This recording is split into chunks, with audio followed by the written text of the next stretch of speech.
I find nothing more ridiculous and annoying than some guy who runs 100 yards, runs a kickoff back 105 yards from the end zone, and drops to his knees and thanks God. Well, that's foolish. God didn't do it; He did it. Because if God did that for him, you mean God was against the other team? God is that mean-spirited that He has nothing better to do on Sunday afternoon than beat the crap out of a bunch of poor football players? I don't perceive of the universe being run by that kind of a God.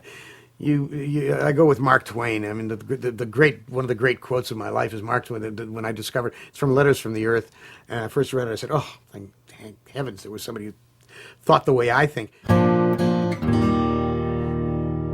Point to as enemies of the all-powerful God.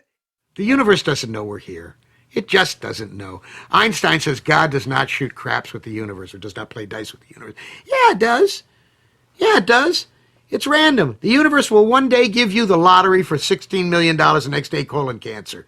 The universe doesn't know. The universe doesn't care. The universe is just boogieing on along, having its own self a good time.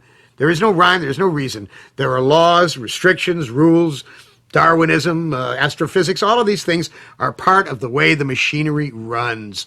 And it's a machine. Well, who created the machine? I don't give a fuck who created the machine. I'll never know. You'll never know. No one will ever know. If St. Thomas Aquinas couldn't figure it out, I sure as hell am not going to be able to. And neither are any of these pot-licking little stump ministers who always have the answer because they get messages from God. Now, I don't mind people getting messages from God, sending messages to God. What I mind is when God answers them. These kind of people we usually put away in a funny house.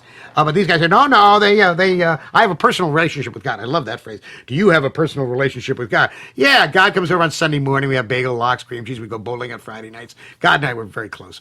I think it is presumptuous. I think it is presumptuous, and I think it is silly, because it makes you believe that you are less than what you can be. As long as you can blame everything on some unseen deity, you don't ever have to be responsible for your own behavior. And I think that is the ultimate mark of humanity. We were given in our toolbox tools to build ethics, courage, kindness, friendship, ratiocination, the ability to think, to work problems out logically, dreams, imagination, things that make us want to go to the stars, things that we want to make ourselves better. And a quiver of arrows, which are mean-spiritedness and greed and irresponsibility and the refusal to take responsibility for anything you do, and coarseness. And these things, they're like rocks. Instead of using the tools to build, we pick up these rocks of greed and stupidity and throw them at each other. And I suppose in some ways that's a very Christian attitude. I suppose in some ways it's a very Judeo-Christian attitude. But I have very little sympathy for those who do bad things. I don't care if your mommy locked you in the basement. Stop doing it. We know people by their acts. We know people by their deeds. And no matter how well coiffed their hair is, if they're spouting evil and if they're turning brother against sister and man against man and woman against man, I think that they deserve to be...